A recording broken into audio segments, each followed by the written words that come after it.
संत Stephen उपासनालय Hazaribagh Paris की ओर से आप सबों को यीशु सहाय। आज 9 अगस्त 2020 पेंतिकोस्ट पर पश्चात 10वां प्रभुवार है। आज की ऑनलाइन आराधना में संत स्टीफन उपासनालय हजारीबाग पेरिस की ओर से आप सबों का हार्दिक स्वागत है। आइए हम आज की आराधना आरंभ करें, प्रार्थना करें। सर्वशक्तिमान ईश्वर पिता, पुत्र और पवित्र आत्मा के नाम में आमीन। सर्वशक्तिमान ज्योत नगरकारी दयालु परमेश्वर, हम तेरे अनुग्रह आशीष और जीवन दान के लिए धन्यवाद देते हैं पिता। तूने एक बार फिर से हमें इस नए जीवन, नए दिन में प्रवेश करने का अवसर दिया है। प्रार्थना करते हैं पिता, आज के इस घड़ी में तो हमारे एक के साथ रह, जबकि आज हम पिता अपने अपने घरों से तेरी स्तुति महिमा करते हैं। तुम्हारे मनों को खोल के हम सच्चे मन सच्चे हृदय से तेरी स्तुति आराधना महिमा धन्यवाद करें और तेरी गवाही को प्रकट करते रहें। यह प्रार्थना हम तेरे पवित्र यीशु ख्रीस्त नाम से मांगते हैं, आमीन। हम गीत गाएंगे, गीत नंबर 7।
प्रभु यीशु ख्रीस्त का अनुग्रह, परमेश्वर का प्रेम और पवित्र आत्मा के सहभागिता आप सबके साथ रहे और आपके साथ भी रहे। हम श्रोता की प्रार्थना एक साथ कहें। हे सर्वशक्तिमान परमेश्वर, तेरे सम्मुख सबके हृदय खुले हैं, तो सबके अभिलाषाओं को जानता है और तुझसे कोई भेद छिपा नहीं है। अपने पवित्र आत्मा की प्रेरणा से हमारे हृदय के विचारों को शुद्ध कर, ताकि हम तुझसे पूर्ण रूप से प्रेम करें और योग्य रीति से तेरे पवित्र नाम की स्तुति करें, हमारे प्रभु यीशु ख्रीस्त के द्वारा। आमीन। हम इस समय दया याचना को हम लोग गाएंगे।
करें।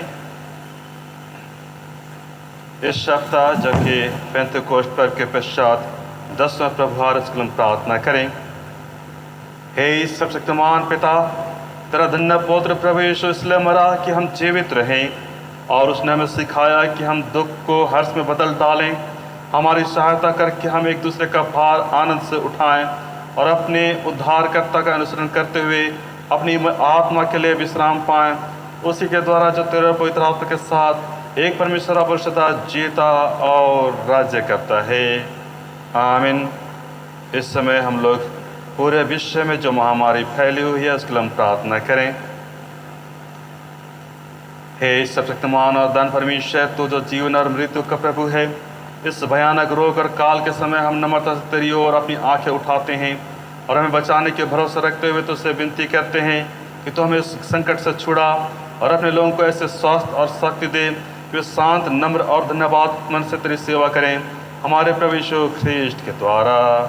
आमीन। हम प्रत्येक मसीही परिवार के लिए हम प्रार्थना करें जो आज अपने अपने घरों से स्तुति आराधना कर रहे हैं। हे प्रभु परमेश्वर, तो अपने लोगों को शांत से निश्चित रहने के स्थानों में वास कराता है। हम तो उससे विनती करते हैं कि सब क्रैस्त घरानों पर जो इस समय अपने अपने घरों से तेरी स्तुति करते हैं, तो उन पर उनके दुष्टात्मा के स्पंद को दूर कर और अपने पवित्र दूतों को अपने दास रक्षक शांत के वास करने दे, हमारे प्रभु यीशु ख्रीस्ट के द्वारा। आमीन। हम अपने डायसिस के लिए हम प्रार्थना करें।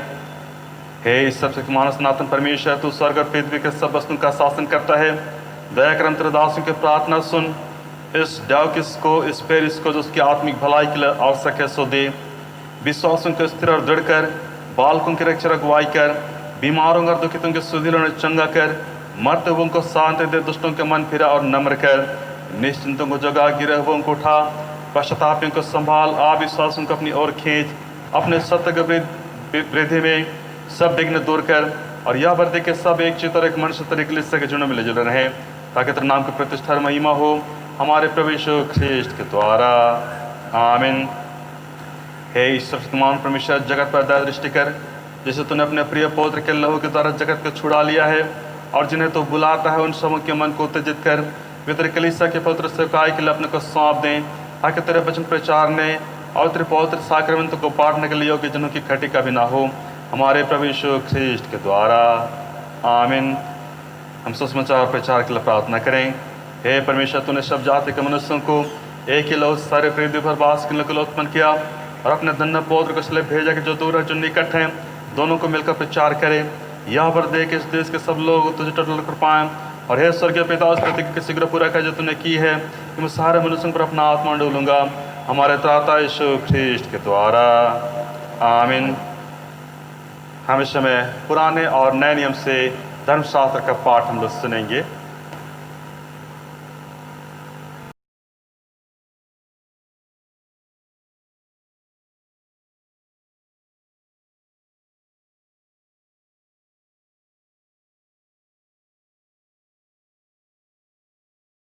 आज के लिए ठहराया गया पहला पाठ निर्गमन नामक पुस्तक, उसका 19 अध्याय 1 से लेकर के 6 पद तक। निर्गमन 19 1 से 6। इजराइलियों को मिस्र देश से निकले हुए जिस दिन 3 महीने बीते, उसी दिन वे सिनाई के जंगल में आए। और जब वे रपीदीम से कूच करके सिनाई के जंगल में आए, तब उन्होंने जंगल में डेरे खड़े किए और वहीं पर्वत के आगे इस्राएलियों ने छावनी डाली। तब मूसा पर्वत पर परमेश्वर के पास चढ़ गया और यहोवा ने पर्वत पर से उसको पुकार कर कहा, याकूब के घराने से ऐसा कह और इस्राएलियों को मेरा यह वचन सुना। तुमने देखा है कि मैंने मिस्रियों से क्या क्या किया। तुमको मानो उकाब पक्षी के पंखों पर चढ़ाकर अपने पास ले आया हूँ। इसलिए अब यदि तुम निश्चय नहीं मेरी मानोगे और मेरी वाचा का पालन करोगे, तो सब लोगों में से तुम ही मेरा निज धन ठहरोगे। समस्त पृथ्वी तो मेरी है और तुम मेरी दृष्टि में याजकों का राज्य और पवित्र जाति ठहरोगे। जो बातें तुझे इस्राएलियों से कहनी है वे ये ही हैं। यह परमेश्वर का वचन है। परमेश्वर का धन्यवाद।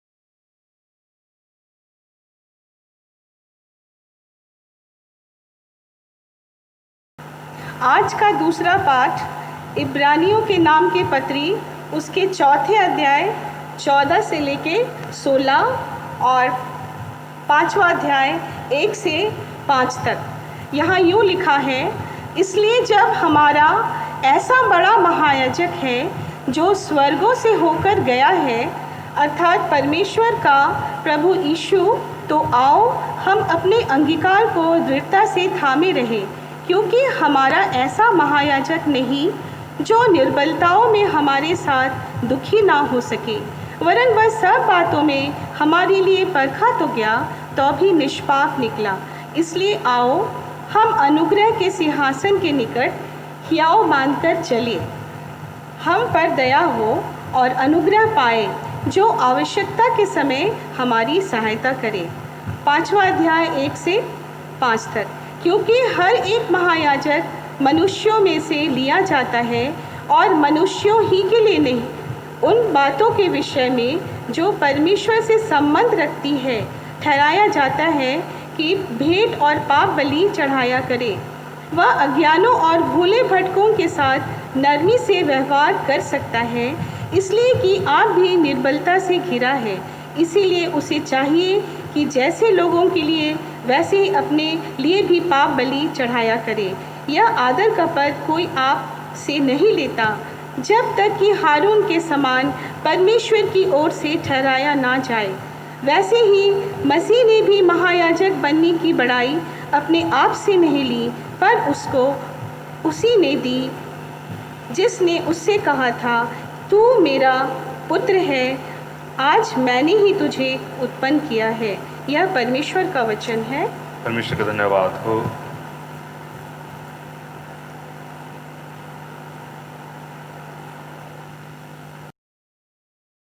आइए हम गीत गाएंगे, गीत नंबर 133, गीत नंबर 133, 133।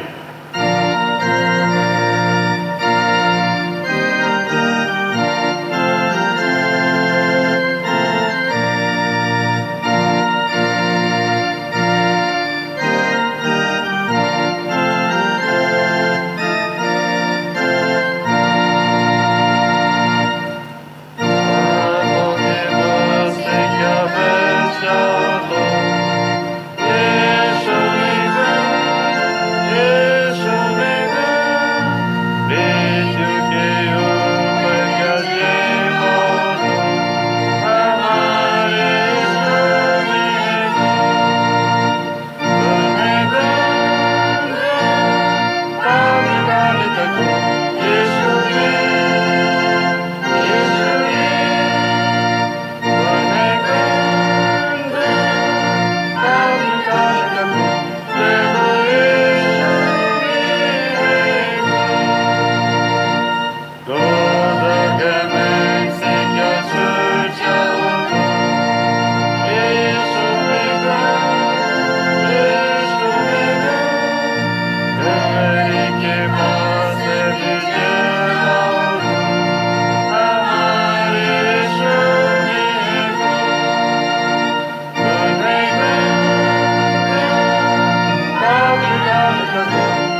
प्रभु आप सबों के साथ हो।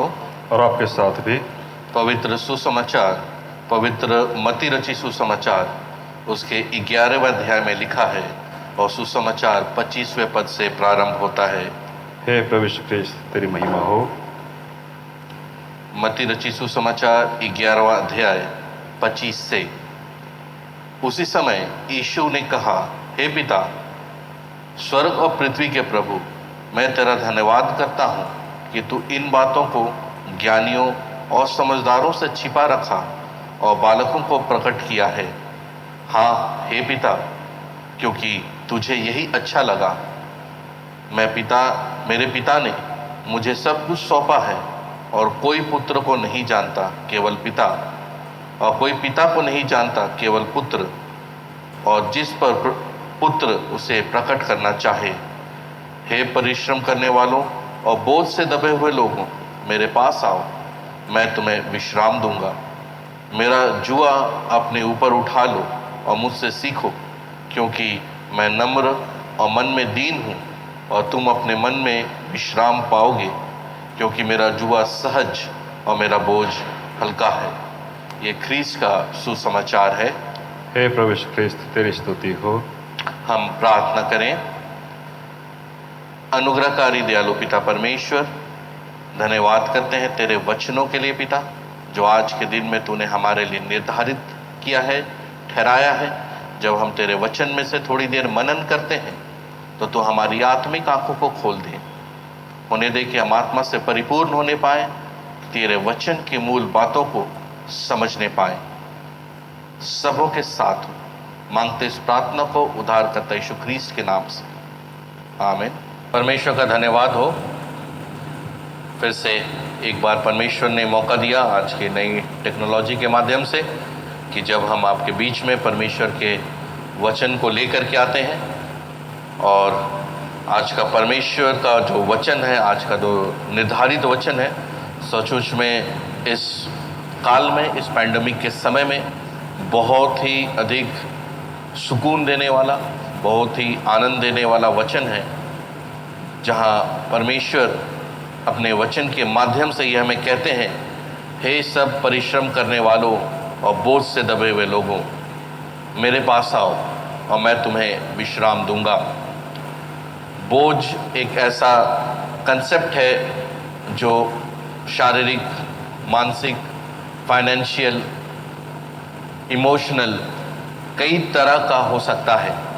और मैं समझता हूँ जब तक हम इस संसार में रहते हैं तब तक हम विभिन्न प्रकार के बोझ के तले दबे हुए हैं।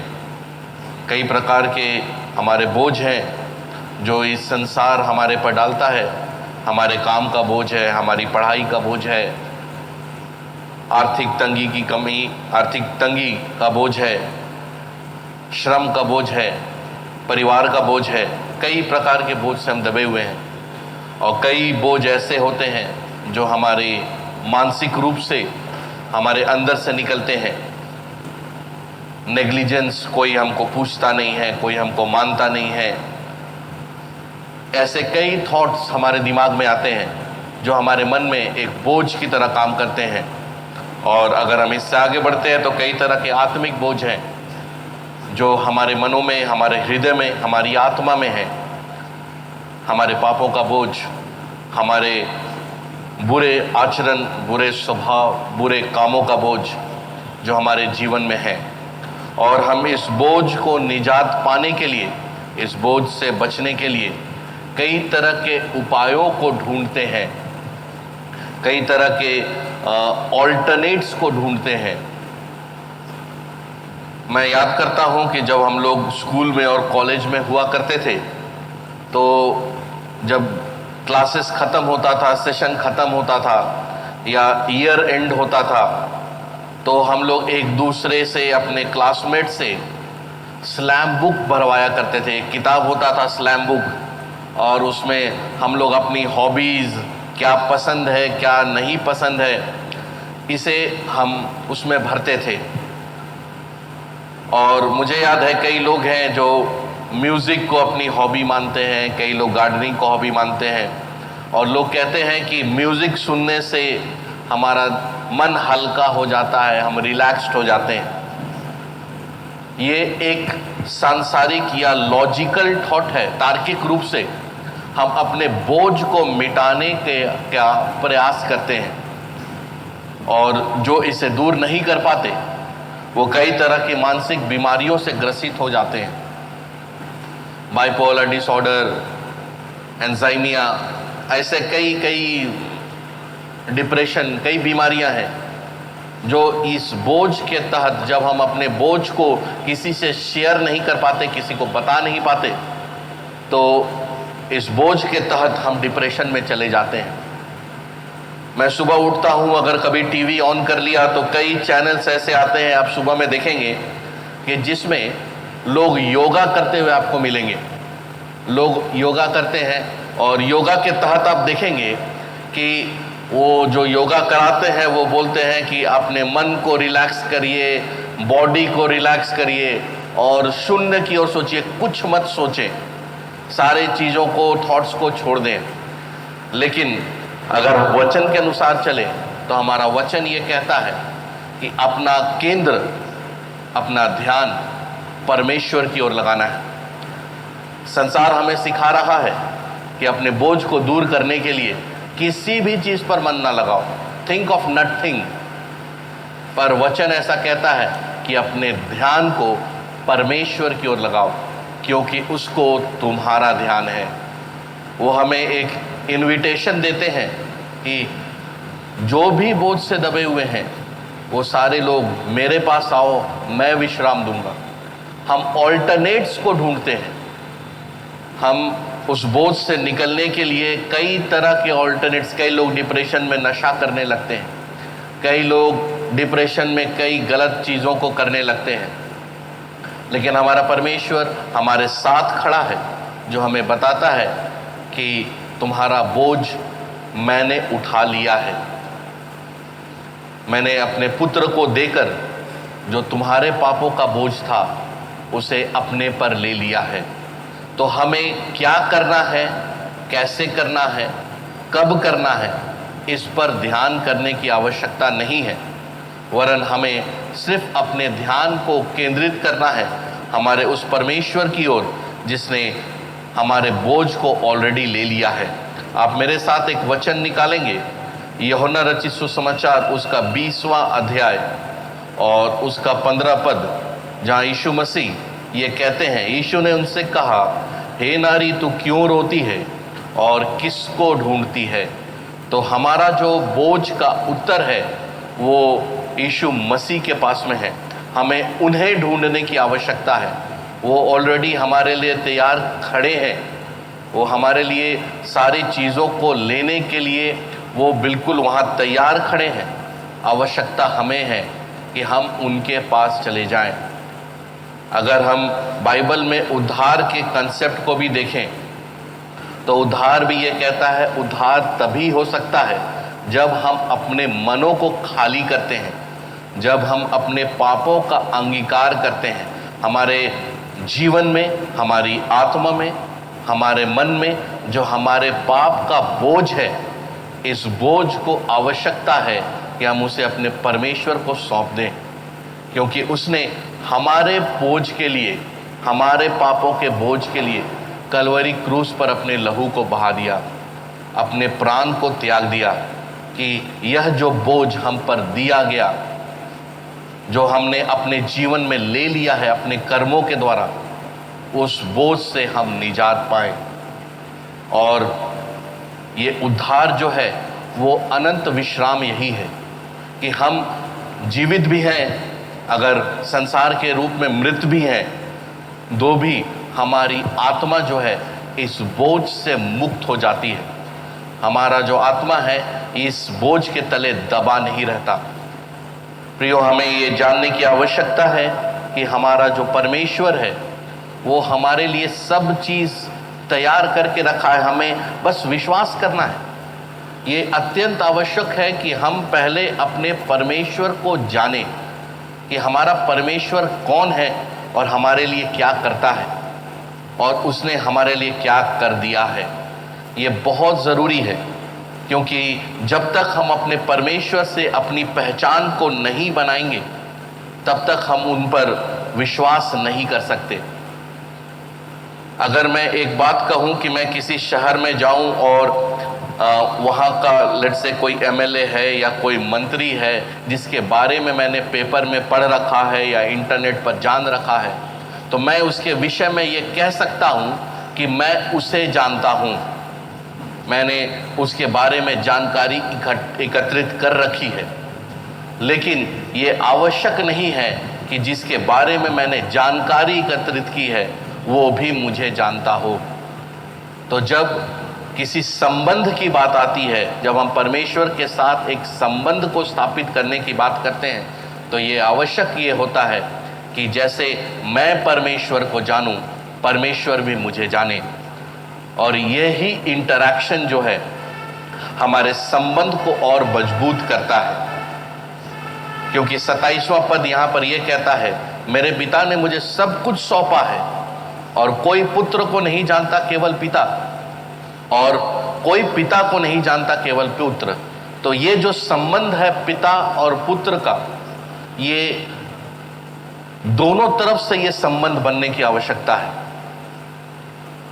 आप जब परमेश्वर के साथ अपने संबंध को स्थापित करते हैं तो परमेश्वर भी और भी आपकी निकटता में आता है।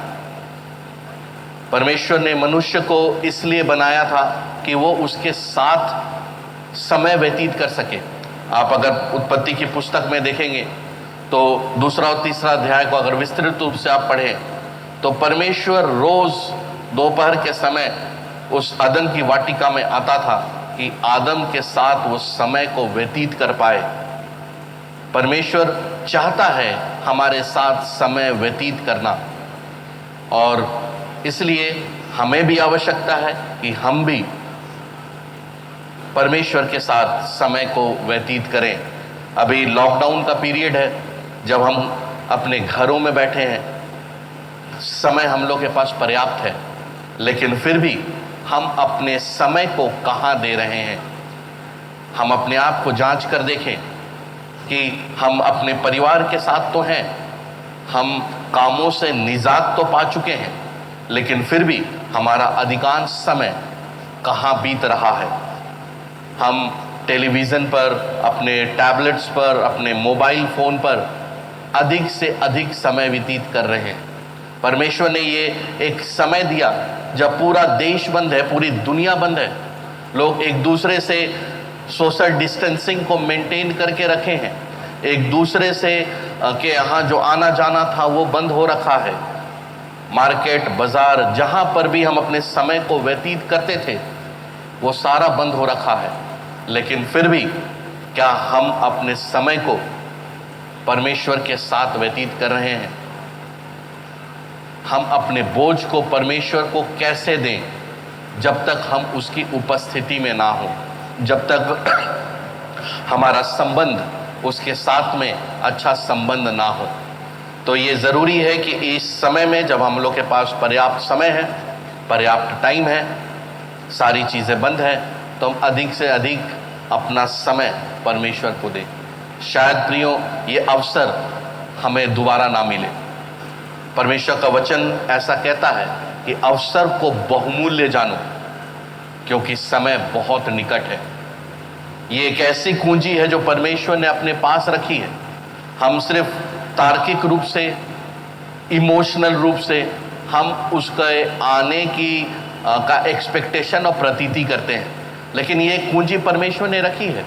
हम ये नहीं जानते कि वो कब आने वाला है। कुछ समय पहले मैंने न्यूज़ में देखा कि टिड्डियों के दल का अटैक हुआ भारत के कई स्थानों पर, और मैं कुछ लोगों से फ़ोन पर जब बात करने लगा तो उन्होंने बताया कि देखो पुराने समय में जैसा हुआ था वैसा ही फिर से हो रहा है। लेकिन प्रियो, परमेश्वर का वचन कहीं नहीं कहता कि ये जो समय की कुंजी है उसने किसी के सामने प्रकट की। तो जो परमेश्वर का भाग है हम परमेश्वर पर छोड़ दें, लेकिन ये कल्पना करके देखें कि अगर परमेश्वर का आना आज ही के दिन निर्धारित होता है तो क्या हम परमेश्वर के साथ होंगे? क्या हम अपने उस पाप के बोझ से मुक्त हैं? क्या वह बोझ जो हमने अपने हृदय में, अपनी आत्मा में, अपने मनों में रखा हुआ है, क्या हम उससे मुक्त हो पाए हैं? क्योंकि ये बोझ लेकर हम उस उद्धार में नहीं प्रवेश कर सकते।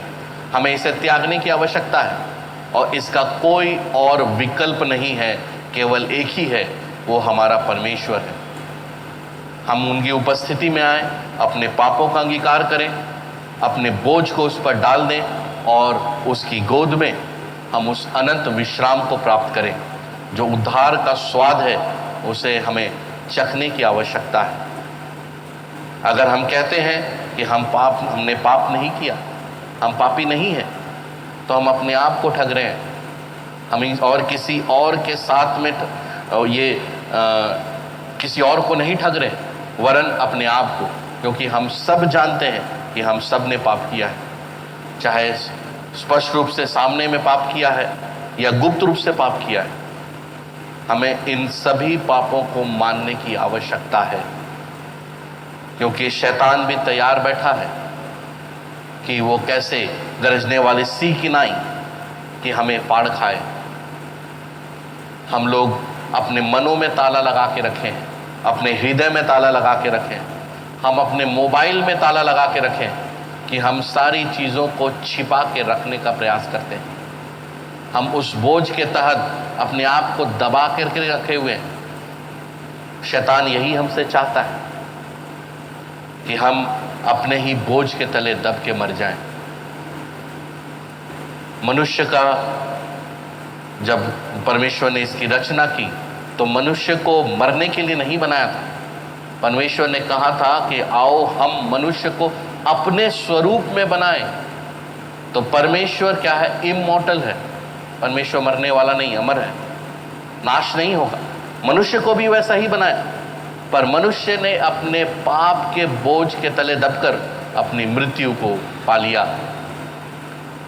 सबसे पहला सवाल जो अगर पूरे बाइबल में आप देखते हैं तो आप पाएंगे कि पहला सवाल जो परमेश्वर ने किया था वो क्वेश्चन ऑथोरिटी का था।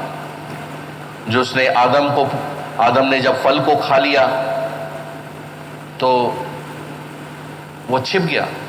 जब परमेश्वर आए और उन्होंने आदम को नहीं पाया तो उन्होंने एक ऑथोरिटी वाला सवाल को पूछा। ये सवाल किया कि आदम तू कहाँ है? और आदम क्या था? छिप गया था। आज परमेश्वर भी हमें ढूंढते हैं, परमेश्वर भी हमें ढूंढ रहे हैं, पर हम अपने पाप के कारण उस बोझ के तले दब गए हैं और हम छिप गए हैं। हम परमेश्वर की उपस्थिति में नहीं आना चाहते, हम बचने का प्रयास करते हैं। हम अपने आप को एक नट शेल में बांध के रखे हैं जिससे हम बाहर निकलना नहीं चाहते। और अपने पापों का ना केवल बोझ के कारण पर उस गिल्ट के कारण जो आत्मग्लानि होता है उसके कारण हम दोष लगाने का प्रयास करते हैं। आदम को भी जब पूछा गया तूने फल क्यों खाया तो उसने भी क्या किया? परमेश्वर पर दोष लगाया कि वो स्त्री जो तूने बनाई थी उसने मुझे खिलाया। हम भी अपने पापों को, अपने गलत कामों को तार्किक रूप से सिद्ध करने का प्रयास करते हैं। हमें आवश्यकता यह है कि हम कन्फेस करें, उसे परमेश्वर के सामने स्पष्ट रूप से खोल के रख दें, परमेश्वर के सामने स्पष्ट रूप से बात करें। और हमारा परमेश्वर जो है वो हमसे वचनों में ऐसा कहता है कि अगर तुम्हारे पाप लाल रंग, गहरे लाल रंग के भी क्यों ना हो, मैं उसे हिम सा सफ़ेद कर दूंगा। हमें बस वो एक स्टेप लेने की आवश्यकता है, हमें वो एक कदम परमेश्वर की ओर आगे बढ़ाने की आवश्यकता है, हमें वो एक कदम और परमेश्वर की निकटता में बढ़ने की आवश्यकता है। और परमेश्वर हमसे प्रॉमिस करते हैं कि मैं तुम्हें विश्राम दूंगा। I need to encourage all those people. मैं उन सबको आज प्रोत्साहित करना चाहता हूँ जो किसी प्रकार के डिप्रेशन में हैं, किसी प्रकार के बोझ के तले हैं, चाहे वो फाइनेंशियल क्राइसिस हो, चाहे पारिवारिक क्लेश हो, चाहे व्यक्तिगत हो, चाहे वैवाहिक जीवन में आप परेशान हैं। परमेश्वर कहता है कि मेरे पास आओ, मैं तुम्हें विश्राम दूंगा। तुम्हारे हर बोझ का प्रतिफल मेरे पास है। मेरा जुआ लो, वो सहज है। इस संसार के पाप को छोड़ दो। मेरा जुआ लो, वो बहुत ही सहज है। आइए हम प्रार्थना करें। अनुग्रहकारी दयालु पिता परमेश्वर, धन्यवाद करते हैं तेरे वचन के लिए, जहां हम विश्वास करते हैं कि तू हमारे हृदय से, हमारे मन से, हमारे आत्मा से बोला बातचीत करता है। तेरा वचन पिता दोधारी तलवार से अधिक चोखा और पैना है, जो मांस को, गुदे गुदे को, हृदय को छेदता है। अपने वचन से सबको कायल कर पिता, हम अपने बोझ से निजात पाने पाए, हम अपने पापों तले दबे ना रहें, वरन तेरी उपस्थिति में हम आने पाए। हम तेरे सम्मुख सारी चीज़ों को अर्पण करना चाहते हैं और अर्पित करते हैं पिता। आने वाले समय में इन वचन से और भी बोलो बातचीत कर। मांगते इस प्रार्थना को उद्धारकर्ता यीशु ख्रीस्त के नाम से, आमीन।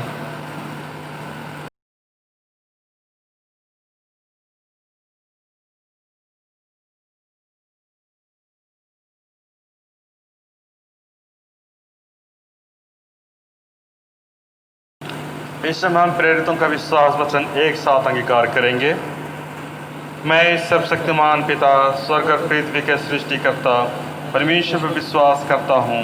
मैं सकलौते पुत्र हमारे प्रभु यीशु ख्रीस्त पर विश्वास करता हूँ। वह पवित्र आत्मा के सामर्थ्य से गर्भ में आया और कुमारी मरियम से जन्मा। उसने पोंतुस पिलातुस के शासन में दुख भोगा और क्रूस पर चढ़ाया गया, मरा और गाड़ा गया और मृत्यु के लोक में उतरा। तीसरे दिन वह जी उठा, वह स्वर्ग पर चढ़ गया और पिता की दाहिनी ओर विराजमान है। वह जीवतुंग और मृत्यु का न्याय करने को फिर आएगा।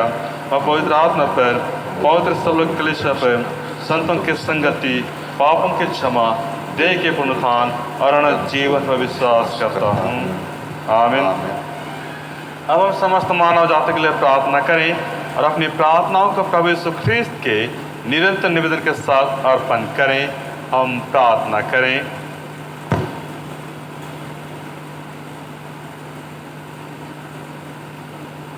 हे पिता, प्रार्थना करते हैं कि समस्त संसार में न्याय और शांति स्थापित हो और प्रत्येक व्यक्ति भरपूर जीवन प्राप्त करे।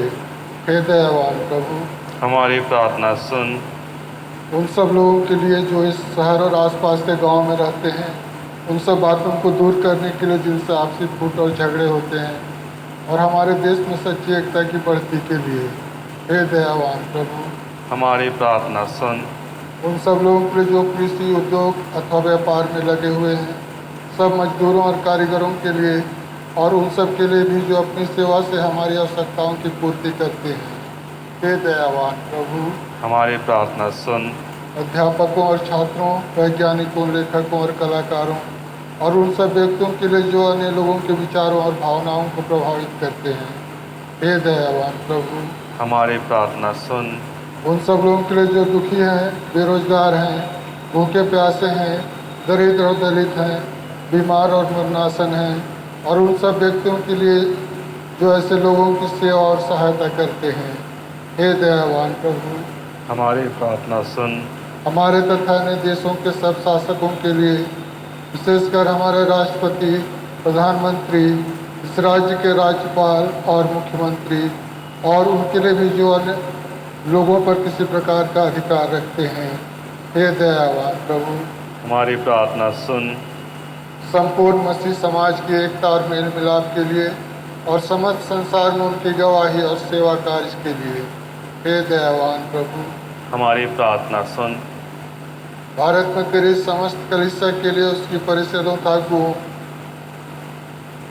और जितने भी हमारे पुरोहित और तेरी कलीसिया के सब अन्य धर्म सेवक के लिए, कि वे सच्चाई और लगन से तेरी सेवा करें।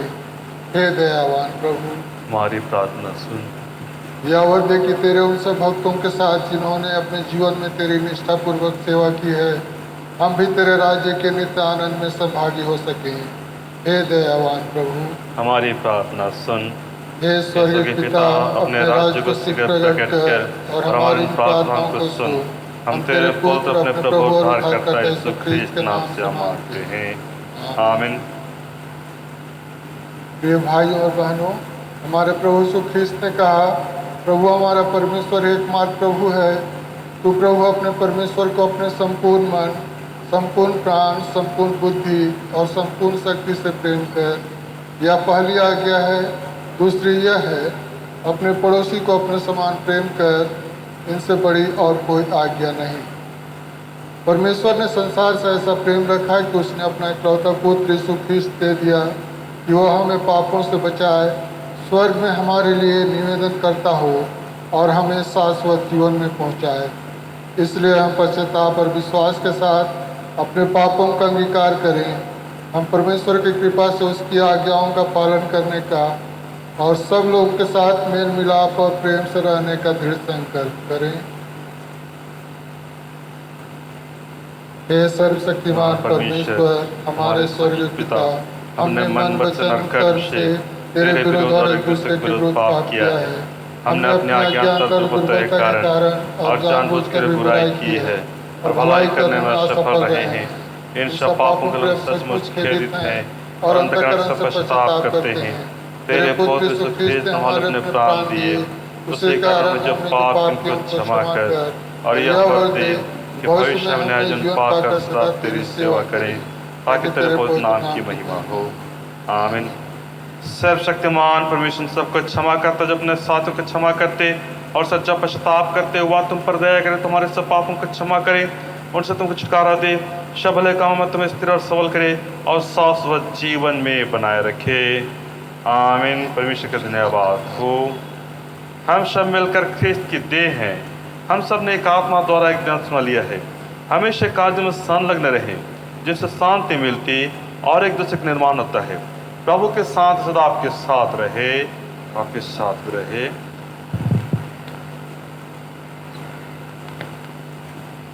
हम इस समय गीत गाएंगे, गीत नंबर 361, गीत नंबर 361, 361।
हम लोग परमेश्वर को धन्यवाद दें और उन प्रियों के साथ जो अपने घरों में परमेश्वर को धन्यवाद देने के लिए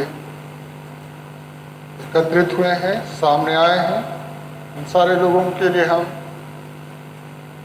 और इस विशेष परिस्थिति में जब पूरे दुनिया में महामारी है, हम लोग परमेश्वर को इन प्रियों के साथ धन्यवाद देते हुए ये वचन हम लोग सुनेंगे। भजन संहिता 91।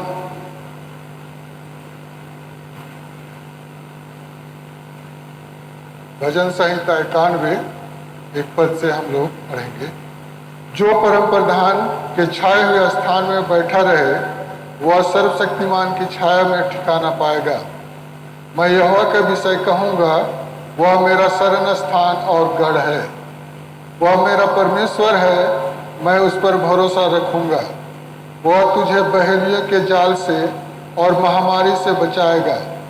वह तुझे अपने पंखों की आड़ में ले लेगा और तू उसके परों के नीचे शरण पाएगा। उसकी सच्चाई तेरे लिए ढाल और झीलम ठहरेगी।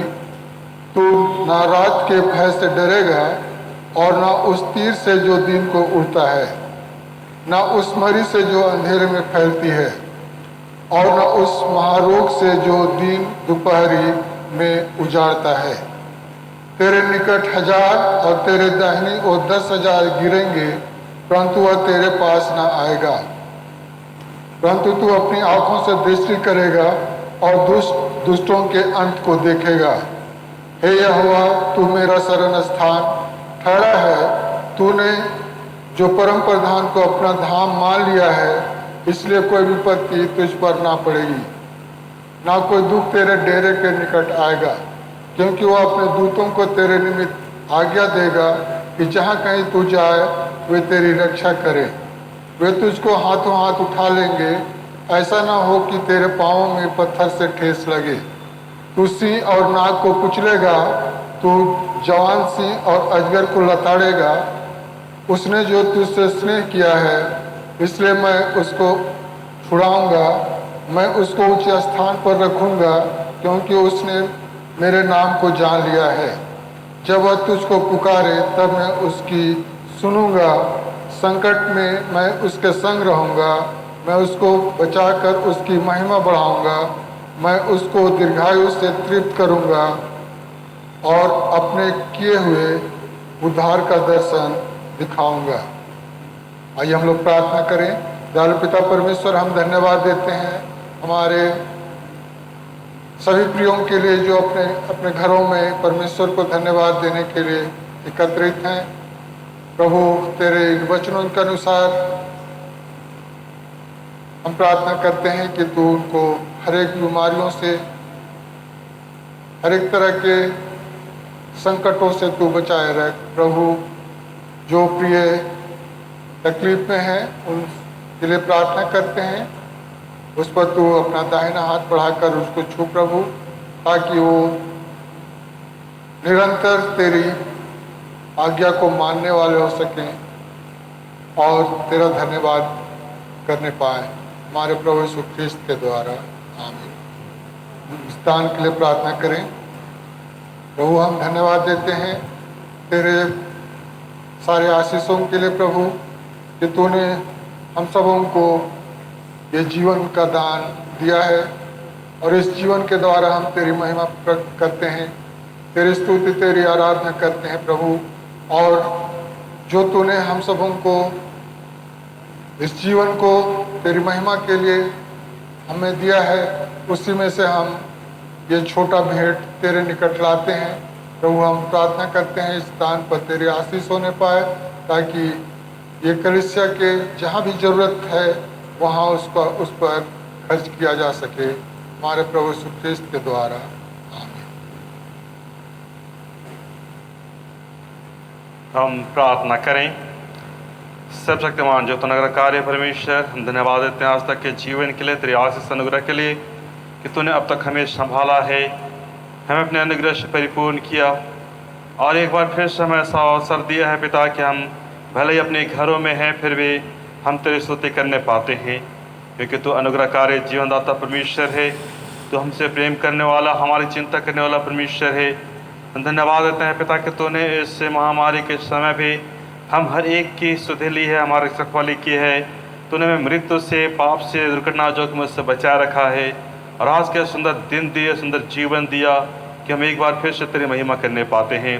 प्रार्थना करते हैं जबकि आज हम अलग अलग जगहों में अपने अपने घरों में हैं, तो हमारे साथ रह। जबकि हम अपने आप को अपने घरों में कैद कर रखे हैं और तेरे पवित्र भवन में उपस्थित नहीं हो पा रहे हैं, तो हमारे साथ रह और हम अपनी आशीष से अपने जीवन से परिपूर्ण कर। जब अपने व्यक्तिगत जीवन के लिए, अपने पारिवारिक जीवन के लिए जो भी हम मेहनत करते हैं, काम करते हैं पिता, तो उसमें अपने आशीष सुन रहे ताकि तेरी अनुग्रह, तेरी आशीष, तेरा जीवन हम में बना रहे। प्रार्थना करते हैं पिता इस घड़ी जबकि कितने भी बीमार हैं, दुख तकलीफ में, संकट विपत्ति कष्ट में हैं, हम उनको तेरे हाथों में सौंपते हैं। तूने चंगाई प्रदान कर उन्हें स्वस्थ जीवन दे, ताकि वे जो घरों में हैं, वे जो अस्पतालों में हैं, वे जो शारीरिक और मानसिक रूप से दुखित हैं, पीड़ित हैं, तकलीफ में हैं, तो उन्हें चंगाई प्रदान कर उन्हें स्वस्थ जीवन दे और अपने जीवन अपने आनंद से परिपूर्ण कर। प्रार्थना करते हैं पिता के साथ ही पढ़ने लिखने वाले बच्चों के लिए जो इस समय उनके स्कूल कॉलेज बंद है और वे अपने घरों में रह करके, बहुत सारे बच्चे ऑनलाइन पढ़ाई कर रहे हैं और बहुत सारे बच्चे तो ऐसे ही घर में पड़े हुए हैं, तो उनके साथ रहा, उन पर अपने अनुग्रह उंडेल, ताकि वे तेरे ज्ञान और तेरे बुद्धि को प्राप्त करें और आने वाले समय में आगे चलते हुए वे अपने व्यक्तिगत जीवन के लिए, अपने पारिवारिक जीवन के लिए, अपने देश के लिए, अपने समाज के लिए, अपने कलीसिया के लिए अच्छे कामों को करने पाएँ। तो उन्हें शैतान के हर बुराई से, हर पाप से, मृत्यु, दुर्घटना, जोखिम से बचाए रख और अपने अनुग्रह से परिपूर्ण कर। हर एक माता पिता को ऐसी आशीष दे कि अपने बच्चों के उचित रीति से पालन पोषण कर देखभाल करें, ताकि उन्हें तेरे प्रेम और तेरे भय के मार्ग आगे बढ़ाएं और तेरे जीवन, तेरी आशीष बनी रहे।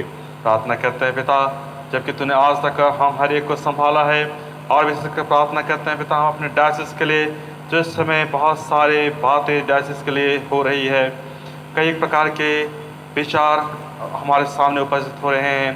प्रार्थना करते हैं पिता तू हमें अपनी धीरज और शांति प्रदान कर, तो इस परीक्षा की घड़ी में भी हम तुझ पर भरोसा रखें और तेरे प्रेम में आगे बढ़ते हुए तेरी महिमा करते रहें। और जो जिम्मेवारी तूने हमें सौंपी है पिता कलीसिया की देखभाल के लिए, तो हम हर एक को संभाल, ताकि हम हर एक मंडली के माता पिता भाई बहनों को तेरे प्रेम और तेरे भय में आगे बढ़ाते हुए तेरी जीवन और तेरी अनुग्रह और तेरी आशीष को प्राप्त कर सकें। प्रार्थना करते हैं पिता डायसिस के अधिकारियों को तेरे हाथों में सौंपते हैं, तो उन्हें भी अपनी आशीष परिपूर्ण कर पिता, इसके साथ ही हमारे जीवन में तो अपने प्रेम और मेल मिलाप को बनाए रख, ताकि तेरे अनुग्रह, शांति और प्रेम और जीवन हमें बना रहे। यह दीनता की प्रार्थना हम तेरे पौधे सुख नाम से मांगते हैं, आमीन। हम इस समय प्रभु की प्रार्थना को गीत के रूप में हम लोग गाएंगे। प्रभु की प्रार्थना गीत के रूप में गाएंगे, गीत नंबर 355, गीत नंबर 355।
परमेश्वर की शांति जो सारे समझ से परे है, परमेश्वर के उसके पुत्र हमारे प्रभु यीशु ख्रिस्त ज्ञान और प्रेम में तुम्हारे हृदय विचारों को सुरक्षित रखे, और सर्वशक्तिमान परमेश्वर पिता, पुत्र और पवित्र आत्मा की आशीष तुम पर और तुम्हारे साथ सर्वदा रहे।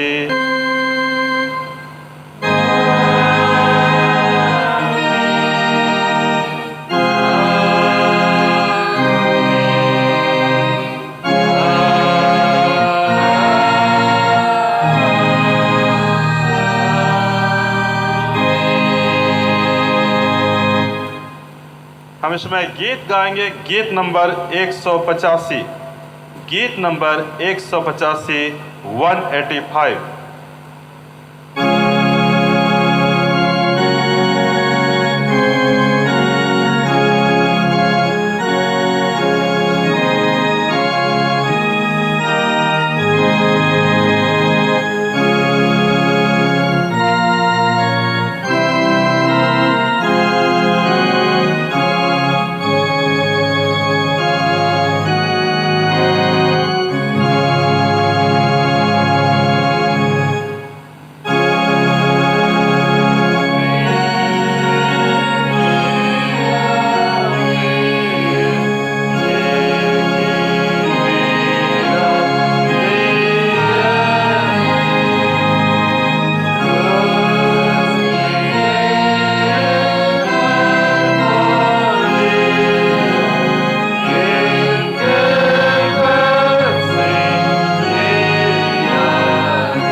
शांति से पूर्ण होकर जाओ, प्रभु से प्रेम रखो और उसकी सेवा करो, ख्रिस्त के नाम में, आमीन।